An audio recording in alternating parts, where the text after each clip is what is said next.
ದೇವಿ ಕೃಪಾ YouTube ಚಾನಲ್ಗೆ ನಿಮಗೆ ಸುಸ್ವಾಗತ. ಇವತ್ತು ನಾವು ವೃಶ್ಚಿಕ ರಾಶಿಯ ಡಿಸೆಂಬರ್ ತಿಂಗಳ ಮಾಸ ಭವಿಷ್ಯ ನೋಡೋಣ ಬನ್ನಿ. ಅದಕ್ಕೆ ಮುಂಚೆ ದಯವಿಟ್ಟು ನನ್ನ ಚಾನಲಲ್ಲಿ ಲೈಕ್ ಮಾಡಿ, ಶೇರ್ ಮಾಡಿ, ಸಬ್ಸ್ಕ್ರೈಬ್ ಮಾಡೋದು ಮಾತ್ರ ಮರಿಬೇಡಿ ಫ್ರೆಂಡ್ಸ್. ಓಕೆ ಬನ್ನಿ ನೋಡೋಣ. ವೃಶ್ಚಿಕ ರಾಶಿ, ವೃಶ್ಚಿಕ ಲಗ್ನ.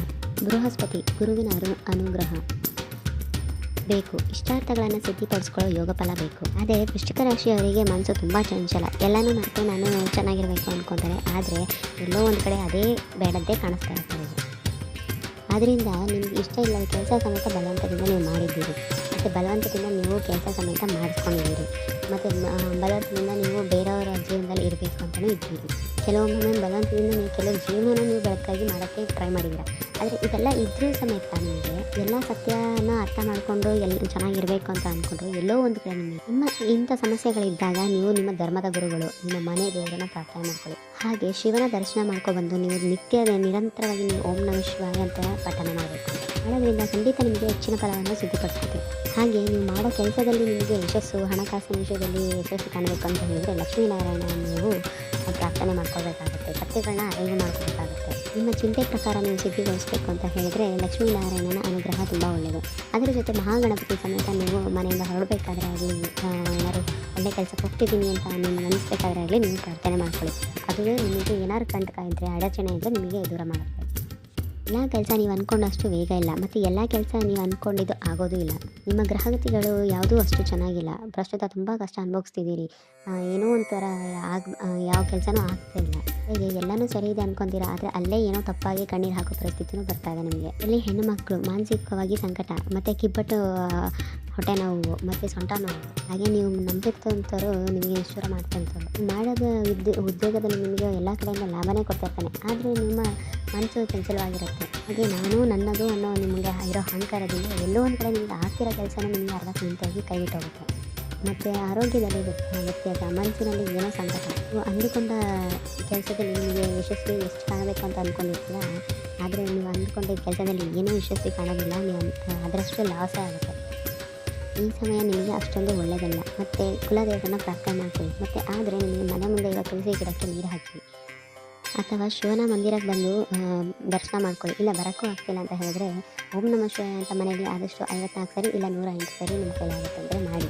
ಮತ್ತು ಬಿಲ್ವಪತ್ರೆ, ದೊಡ್ಡ ಗಿಡ ಅಥವಾ ತುಂಬ ವಿಶೇಷವಾದ ಭಸ್ಮ ಇಂಥದ್ದನ್ನು ಶಿವ ಸಾನ್ನಿಧ್ಯಕ್ಕೆ ಆದಷ್ಟು ಕೊಡಿ. ಯಾವ್ದಾದ್ರು ಒಬ್ಬ ಹಿರಿಯರನ್ನ ಪಾದ ಸ್ಪರ್ಶ ಮಾಡಿಬಿಟ್ಟು ನಿಮ್ಮ ಮನೆಯಿಂದ ಆಚರಣೆ ಬರುತ್ತದೆ. ಇಂಥ ಕಾಯಕನ ನೀವು ಮಾಡೋದ್ರಿಂದ ನಿಮ್ಮಲ್ಲಿ ಇರುವ ಕಷ್ಟಗಳು ಸ್ವಲ್ಪ ಮಟ್ಟಿಗೆ ದೂರ ಆಗ್ತದೆ. ವಿದ್ಯಾರ್ಥಿಗಳು ಓದೋದ್ರ ಬಗ್ಗೆ ತುಂಬ ಗಮನ ಕೊಡಬೇಕಾಗುತ್ತೆ. ಅವ್ರ ಮನಸ್ಸು ತುಂಬ ಚಂಚಲವಾಗಿದೆ. ಏನು ಮಾಡಬೇಕು ಅದನ್ನು ಬಿಟ್ಬಿಟ್ಟು ಬೇರೆನ್ನೆಲ್ಲ ಮಾಡ್ತಾರೆ, ಬೇರೆನ್ನೆಲ್ಲ ಯೋಚಿಸ್ತಾರೆ. ಅದನ್ನು ಸ್ವಲ್ಪ ದೂರಕ್ಕಿಟ್ಟು ನಿಮ್ಮ ಭವಿಷ್ಯ ಇರೋದು ನಿಮ್ಮ ಓದೋದ್ರ ಮೇಲೆ, ಅದನ್ನ ಬಗ್ಗೆ ಯೋಚಿಸಿ. ಪ್ರಯಾಣವಾಗಲಿ, ಕೆಲಸ ಕಾರ್ಯ ಆಗಲಿ, ಇನ್ನೊಂದಾಗಲಿ ಏನೋ ಒಂದು ಮಾಡಬೇಕು ಅಂತ ಅಂದ್ಕೊಂಡಿರ್ತೀವಿ, ಅದಕ್ಕೆಲ್ಲ ಅಡ್ಡಿ ಆಗ್ತಾ ಇರುತ್ತೆ. ಆದರೆ ಒಳ ಮನಸ್ಸಲ್ಲಿ ಇರೋದನ್ನು ನೀವು ಯಾರ ಹತ್ರನಾದ್ರು ಹಂಚ್ಕೊಬೇಕು ಅಂತ ನೋಡ್ತಾ ಇರ್ತೀರ, ಯಾರ ಹತ್ರನೂ ಹಂಚ್ಕೊಳಕ್ಕಾಗ್ತಿರಲ್ಲ. ಆದರೆ ಅಲ್ಲಿ ಏನೋ ಅಡಚಣೆ ಆಗ್ತಾ ಇರ್ತದೆ.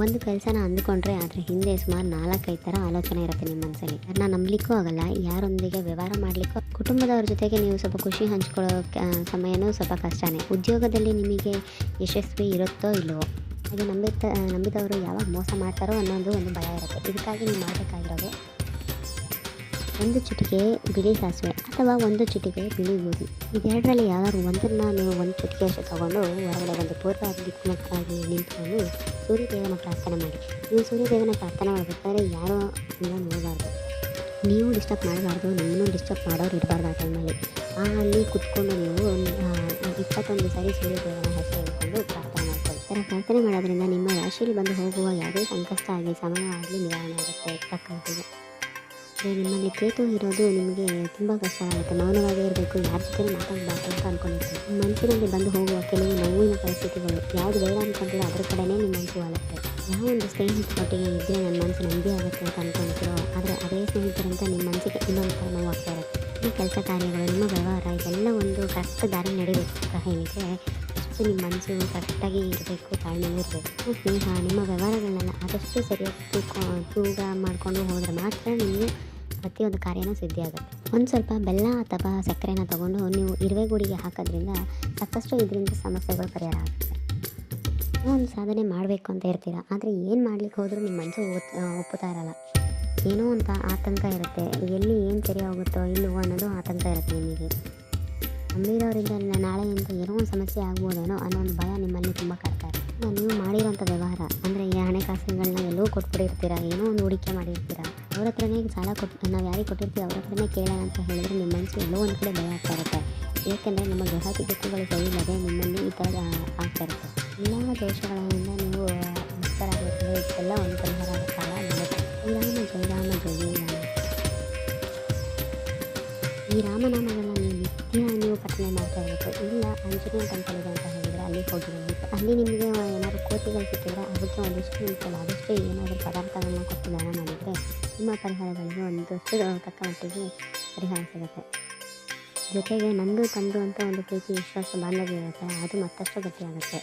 ಎಲ್ಲ ಕನಸು ಕಟ್ಟಿರ್ತೀರ, ಅದೇ ನೆನಪಾಗಬೇಕು ಅಂತ ಇರ್ತೀರ, ಆದರೆ ಅವೆಲ್ಲ ಕನಸಾಗ್ತದೆ. ಯಾರನ್ನ ನಂಬಿರ್ತೀರ ನೀವು ಅವರೇ ನಿಮಗೆ ಶಕ್ತಿ ಆಗ್ತಾರೆ. ಮತ್ತು ಯಾರನ್ನ ತುಂಬ ಹೃದಯದ ಅರ್ಥ ಇಟ್ಟಿರ್ತೀರಿ ಅವರೇ ನಿಮಗೆ ಏನೋ ಅಂತ ಮಾನಸಿಕವಾಗಿ ಹಿಂಸೆ ಕೊಡ್ತಾರೆ.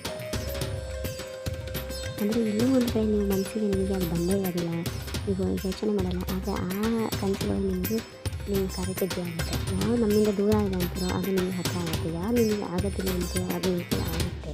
ಇಂಥ ಅದ್ಭುತ ದಿನಗಳು. ಮತ್ತು ಹಣಕಾಸಿನ ವಿಷಯ ಬಂದಾಗ ಲೇನದೇನು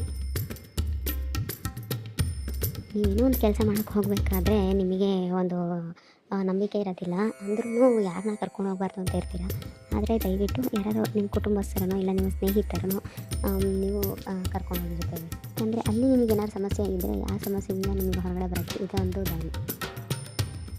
ಪ್ರಸ್ತುತ ರಾಹು ಇರೋ ಆಸ್ಥಾನ ಸರಿ ಇಲ್ಲದರೆ ಇಲ್ಲಿಂದ ನೀವು ದೋಷ ವಿಮುಕ್ತ ಆದ್ರೂ ರಾಹುವಿಂದ ಉಂಟಾಗೋ ಮುಖ್ಯವಾಗಿ ಒತ್ತಡ. ಒಂದು ತಲೆ, ಇನ್ನೊಂದು ಪಾದದಲ್ಲಿ ನೋವು ಇಲ್ಲಪ್ಪ ಅಂದರೆ ತಲೆನೋವು ಶುರು ಆಗುತ್ತೆ, ತಲೆನೋವು ಇಲ್ಲ ಅಂತಂದರೆ ತಲೆನೋವು ಶುರು ಆಗುತ್ತೆ. ಮನೇಲಿರೋ ಹಿರಿಯರು ಮತ್ತು ನಿಮಗೆ ಅದ್ರ ಬಗ್ಗೆ ಎಕ್ಸ್ಪೀರಿಯನ್ಸ್ ಇರೋರ ಬಗ್ಗೆ ಜೊತೆ ನೀವು ಸ್ವಲ್ಪ ಮಟ್ಟಿಗಾದರೂ ಆಗಿದ್ರೆ ನಿಮಗೆ ಯಶಸ್ವಿ ಅನ್ನೋದು ಸ್ವಲ್ಪ ಆದರೆ ಸಿಗ್ತದೆ. ಎಲ್ಲರಿಗೆ ಒಳ್ಳೆಯದಾಗಲಿ ಅಂತ ಪ್ರಾರ್ಥನೆ ಮಾಡ್ಕೊಳ್ತೀನಿ. ಒಳ್ಳೆಯದಾಗಲಿ.